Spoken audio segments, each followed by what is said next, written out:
మన్యం జిల్లాలున్న public కట్టాల గురించి ఎంత చెప్పుకున్నా తక్కువేనొల్లా.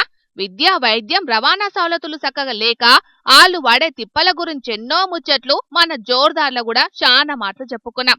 లీడర్లు కూడా వాళ్ళ గురించి చెప్పి ఓట్లు అడుగుడే తప్ప వాళ్ళ కట్టాలు తీర్చింది మాత్రం లేదు. ఇగో గీడ జూడుండ్రి, రోడ్డు సౌలతులు చక్కగా లేకపోవుట్లా గీలు వాగు దాటనింకే ఎట్లా తిప్పలు పడుతున్నారో. అల్లూరి జిల్లా పనుకురాతిపాలెంలున్న పబ్లిక్ కొందరు ప్రమాదమని తెలిసినా తప్పని పరిస్థితులల్లా ట్యూబ్లను పట్టుకొని వాగులు దాటుతున్నారు. గిట్లా జ్వరంతోని బాధపడుతున్న చిన్నపిల్లగాండ్లను దావకాన్లకు తీసుకుపోవాలంటే అటు రోడ్డు చక్కదనము లేదు, వాగు మీద వంతెన కూడా ఏది లేకపోయే వరకు గిట్లా ట్యూబ్ సాయంతోని వాగును దాటిండ్రన్నట్టు. ఇక ఈడియోలను పంకపాటోళ్లు కొందరు సోషల్ మీడియాలో పెట్టి సర్కారోళ్ల మీద బగ్గనే గరమైండ్రు.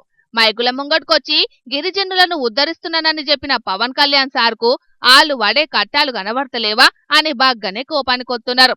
గిరిజనులకు మామిడి పండ్లు వంపుడు, చెప్పులు వంపుడు కాదు సాయం చేసుడంటే. ఆళ్లకు కనీస అవసరాలైన విద్య, వైద్య, రవాణా సౌలతులు చెయ్యాలే. గప్పుడే ఆళ్ల కాలం మీద ఆళ్లే బతకగలుగుతారని అనబట్టిండ్రు గీ ముచ్చట ఎరికైనా ఇంకొందరు పతిపచ్చపొల్లు. కాని ఎన్ని ప్రభుత్వాలు మారినా, ఎంతమంది లీడర్లు మారినా పాపం గిరిజనుల బతుకులైతే మారతలేవు. పాపం మరి ఆళ్ల బతుకులు ఎప్పుడు మారతాయో, ఆళ్ళు ఎన్నడూ సంబరంగుంటారో.